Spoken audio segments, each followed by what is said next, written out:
Welcome to the Blue Line. Today we are discussing the East Division. It's a powerful conference filled with some top teams and also a couple basement dwellers. Here, as always, with us are Lloyd and Callum, and we have a new guest, Dave. Welcome to the show. Thank you. My pleasure to be here. And boys, welcome as always. Good to see you, Rafe. So let's get right into it, shall we? Since Dave, you're our guest, I'm going to put our first question to you. Over the offseason, the Bruins lost longtime captain Zdeno Chara. They've changed their captaincy. What does this mean going forward? How do you expect them to perform? Yeah, it's a great question. Big Z is gone. Zdeno Chara has gone to Washington. I think the Bruins have had a captain in waiting for many years, Patrice Bergeron, so I don't think they'll skip a beat there. Same work ethic as Chara off the ice, on the ice. They should be fine with him at the helm. I think the Bruins, one thing with the Bruins is they brought in a couple additions. They've added a couple of young guys on defense that they've been grooming for a few years in the minors. Jakub Zboril and Jeremy Lauzon. They are both 23 years old. In fact, the defense is very young. McAvoy is 23, Brandon Carlo 24, Grizzlick's 25. So they've really gotten a lot younger with Torrey Krug and Chara leaving. But one thing, you put a Bruins sweater on a player and they seem to play harder. So I think they'll be in good stead. They've got four balanced lines. I see top three anyway in that division for them. You promise no bias on that response? That is a completely objective answer. All right. Okay, we'll switch over to Callum now. Goaltending questions have arisen in Washington. They signed Lundqvist, but he will not be playing. Is Vanacek the answer? And if not, what do they have to do there? Well, I think Vanacek is not the answer. I think he's a very solid backup. He started when Samsonov was injured. He started doing pretty good, but I don't think he'll be good long term. Samsonov was definitely one of the top goalies in the KHL, and I think it was a great addition. He'll take a little bit of time, but I think over time he can be a number one starting goalie in the NHL, and I think he can be solid for them. But for this year, I don't think he can take them anywhere into the playoffs. How about the offense? The offense is really good still. Backstrom, Ovechkin, and Wilson is still a very powerful line. Ovechkin, obviously, probably going to score a lot of goals again. Backstrom's still one of the best playmakers in the league. And yeah, they're looking pretty good to be a top three team in the division. All right. So let's swing it over to Lloyd. Now, Lloyd, how do you think Taylor Hall helps Buffalo this coming season? His first full year in Sabres Threads. That team has struggled for a while now. Are they ready to step up yet? They're not ready to step up. It's the same old story in Buffalo, just a little too thin. Hall's a great acquisition. He's been good wherever he's gone. But you've got Hall and Eichel, and what else do you have, really? It's just a cast of characters around them that can't get it done. And as a result, Hall may not shine. It won't be his fault. There's just not enough there in Buffalo. I see them at the very bottom of this division. No chance for playoffs this year. Right. Okay, Callum, I'm going to swing it back to you. The Devils have a lot of question marks, and I was wondering if you can provide the answers. Who do you think steps up for this team and becomes the leader that they need?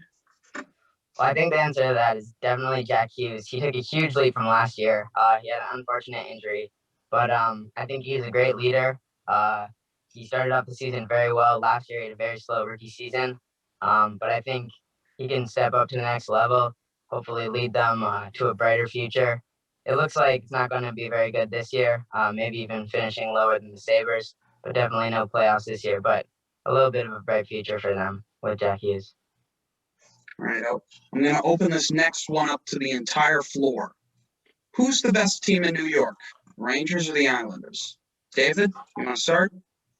I think the Rangers is a rebuild. They're exciting. They're fast, run and gun kind of offense. But I think the Islanders, with Barry Trotz as their coach, They're more of a playoff grinding kind of team that survives and makes the playoffs, does decently in the postseason. So I'd have to go with the Islanders as a more balanced squad, more experience at this point.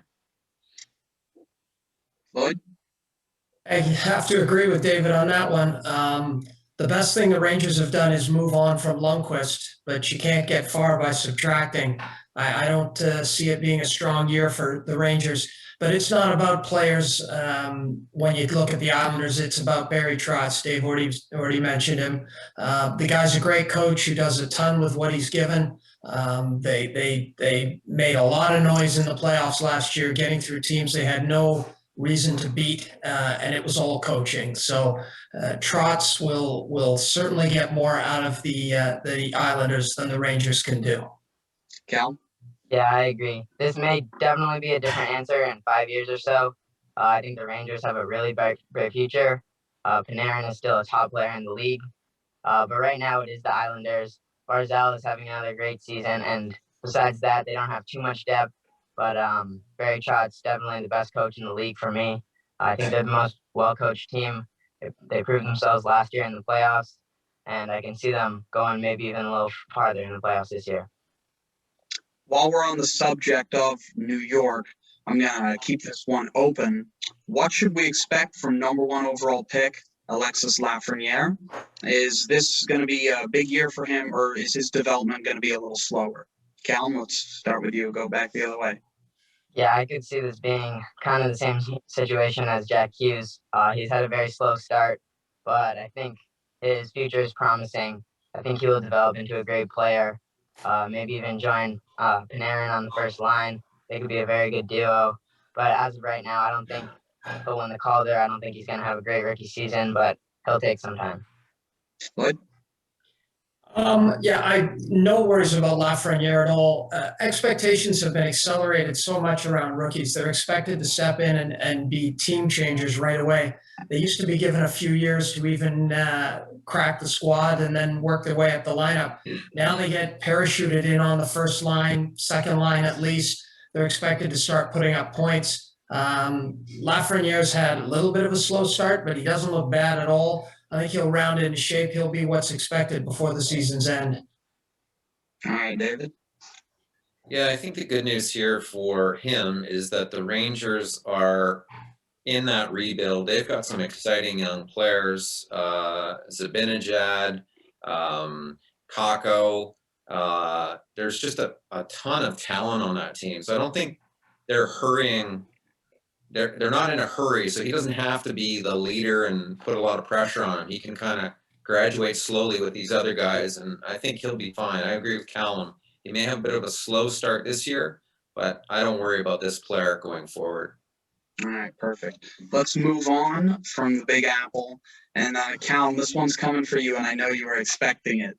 Let's talk about the Penguins. So they hire Hextall and Burke during the offseason in what has been, some might call messy, some might call just part of hockey. Were they too hasty to bring Hextall and especially Burke in, or was this the right choice? I think time will tell, but right now I think it's a pretty good decision. I know they interviewed a few different options, and I think Hextall was one of the better options that they had. Burke, I was surprised by his hiring. I don't think he'll have a huge impact, but the management on the Penguins was declining a little bit. So I think Hextall can hopefully bring them back.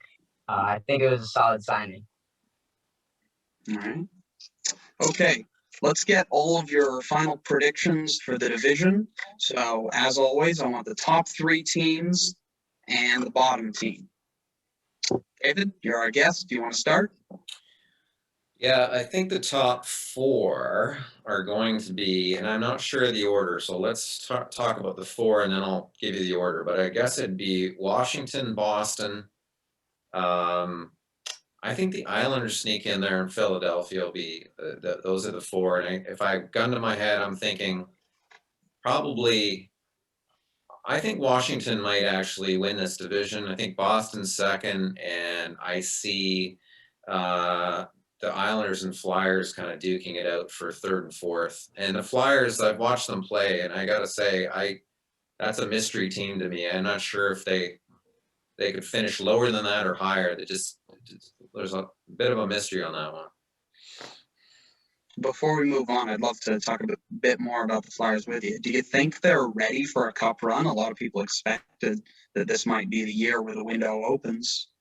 Yeah, it's interesting. I watched them play recently a couple games, and this is not your father's Philadelphia Flyers, grinding, hitting, and running you out of the rink. These guys are skaters, playmakers, good formula for finishing high in the standings, but I'm not so sure about the playoffs with these guys. I think they lack the defensive fortitude to kind of go far. So I'm a doubter of this team.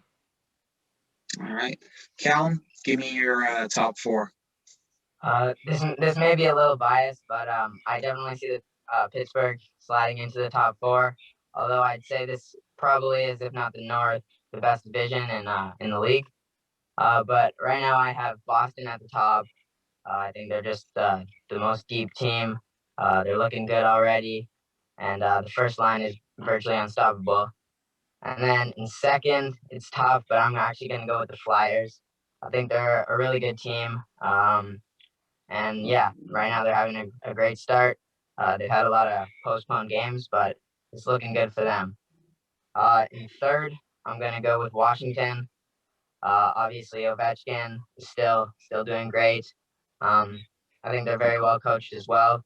Hopefully, Samsonov can step up. If he can't, I could definitely see them sliding out of the top four. And then I have Pittsburgh in fourth place. I know the Islanders have great coaching. I don't know if it can take them to the playoffs, though, but it's definitely very close. And then for the bottom three and last, I think I'm going to go with Buffalo. They've got Olofsson is having a great season. Eichel's had a good start. He just got injured. And Hall, we'll see about that. But I think they're still finishing last. Besides them three, they have no depth really. And then New Jersey in seventh. Kind of same with them. Not much depth. Not much hope for them yet. And then the Rangers in sixth. They definitely have a bright future, but I can't put them anywhere above sixth for now. All right, Lloyd, before you give me your predictions, give me one team in this division, doesn't have to be the best team, that you're excited to watch this year. I would certainly not say the Bruins. And I mentioned that just to see if Dave reacts. The Bruins are going to be a great team, Dave, no doubt about it. But we all know what we're getting: the perfection line and Tuukka Rask in net, and they're going to frustrate you and beat you. So that's no fun to watch. I've seen too much of that as a Toronto guy. It's probably the Islanders. Not necessarily because of their style, but just because they're going to surprise you. They're going to beat teams that they're not supposed to beat. And that's interesting. When you get matchups where you know where the teams are slotting in and they do what they're supposed to do, it might be good hockey, but it's no surprise. The Islanders, there's shock value there. So they'd be my choice. All right, top four, go. Top four, pretty much in line with the guys, except I take the Capitals out. I think they slipped this year, and I think they missed the playoffs. So my top four is Boston on top. Can't touch that unit. Boston on top, Flyers second, Islanders third, and Penguins fourth. I wrote that down because I gave you 5 teams for the top 4 last episode, so didn't want to mess it up. So there's 4. All right, perfect. Well, gentlemen, always a pleasure to have you alongside. And thanks as always, and we'll see you back here next week. Take care. Take care. Thank you. Cheers.